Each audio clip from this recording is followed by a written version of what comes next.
Hello, I'm Robert Martinez, State Historian of New Mexico, and this is New Mexico History in 10 minutes. Well, the Coronado expedition of 1540 was a bust. And as you can imagine, the Pueblo people of New Mexico did not get a good impression of the Spanish. And to be honest, the Spanish did not get a good impression of New Mexico. So, New Mexico will essentially be forgotten for about 50 years or so. But there's a lot going on in that time period that we need to talk about because it has an impact on our history. Francisco Vázquez de Coronado was just one of many powerful and wealthy Spaniards operating in central Mexico, New Spain, in the mid-1500s. There was a man named Cristobal de Oñate who was from Spain, who was a rival of Coronado and was also operating in the same areas as he was. So we need to talk about him. We need to go back to the era of Cortés, the 1520s and the 1530s. It's in this time period that a man named Nuño de Guzman comes from Spain. He's sent by the king to counter Cortés because Cortés, it is believed, is becoming too wealthy and too powerful in Mexico. So Nuño de Guzman comes and he right away he starts tearing at Cortés and other people who are his rivals, such as Juan de Zumárraga, the Bishop of Mexico. Guzman becomes the governor of Pánuco and then later of Nueva Galicia. Cristobal de Oñate is an underling of Guzman, and they're interesting to look at because they are quite a contrast, one from the other. Guzman was the quintessential cruel, vicious conquistador. If there's a cliche of a Spanish conquistador, he fits the bill. He was a tyrant. He was an enslaver of Indians. He was cruel to Indians. He beat them, abused them, killed them. You have to remember, he is seen through the lens of his opponents, people like Cortés and Zumárraga. Nonetheless, he makes quite a name for himself in the 1520s and 1530s in Nueva España, New Spain. One of his soldiers is Cristobal de Oñate, who is, compared to Guzman, quite an upstanding and honorable conquistador. He doesn't share those vicious and cruel qualities that Guzman had, and he's a very, very determined man who comes to New Spain, like a lot of Spaniards, to make a name for himself. So remember, in the 1540s, Coronado comes to New Mexico, but Spain makes a big brinca, a big jump to the north, looking to dominate the North American continent. It's not just New Mexico. They explore the West Coast, they explore the East Coast. Hernandez Soto goes to the Mississippi, but the cities of gold are not found. So by the mid-1540s, Spain has decided to be a little bit more realistic and a little bit more reasonable. And they start to explore into areas that are closer to places like Mexico City and Guadalajara. Well, one night, Cristobal de Oñate and his soldiers are exploring, and they make camp, and they notice that by the firelight, some of the rocks are glowing or shiny. So as you can imagine, they test the rocks around there, and they find that they are camping at the foot of a mountain that is a huge vein of silver. This is in 1548, and this is to become the city of Zacatecas. 1548 to 1549, Spaniards flood to this area that's just a few hundred miles north of Guadalajara and Mexico City.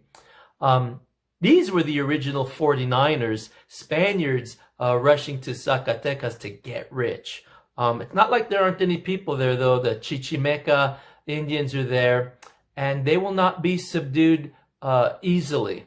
They are formidable warriors. They're tough, they're stubborn, and they can match the Spaniards in cruelty.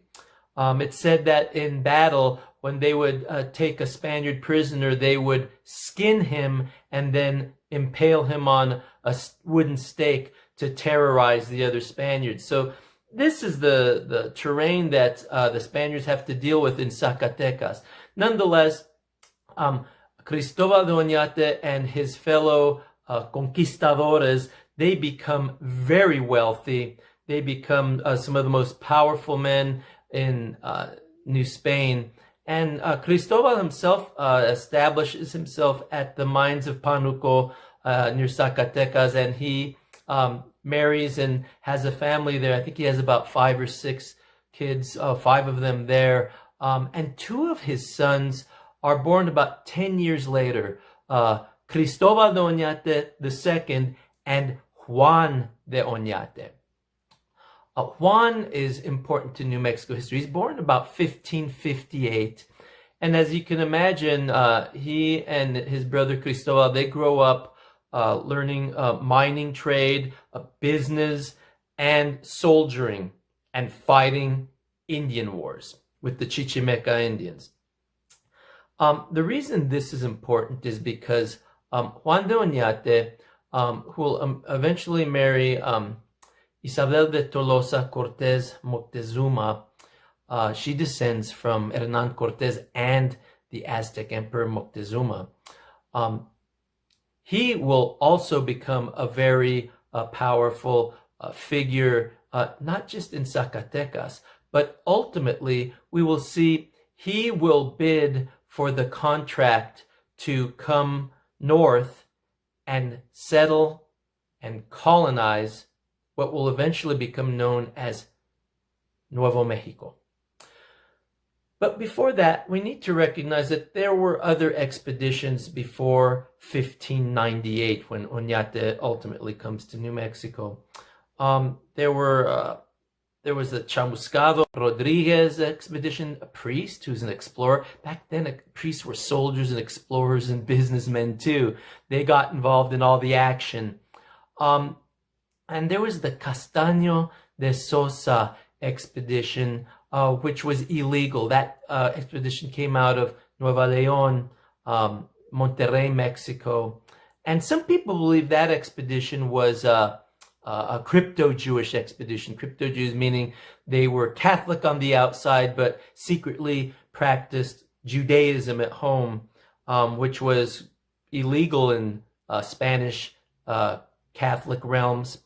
And that expedition gets as far as Pecos, but the viceroy will have none of it, and neither will the governor of Nueva León, who sends soldiers to arrest Castaño de Sosa and bring that colony back south. So this is the situation. There are people coming up here, soldiers. They're getting the lay of the land, and Spain does not forget that there are Pueblo people in what is now New Mexico, and there's that draw to convert them, bring them to the true faith according to the Spanish.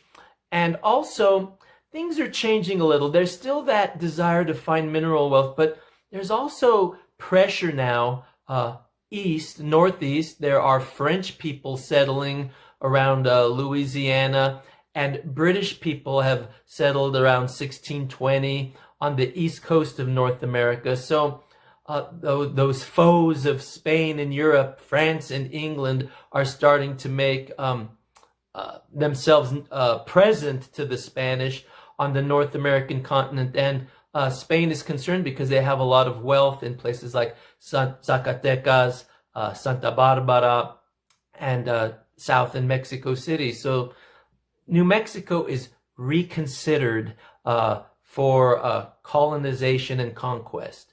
And next time, I'm going to talk about what happens when Juan de Oñate, son of Cristobal de Oñate, goes for the contract to come to New Mexico. Hasta luego. Goodbye.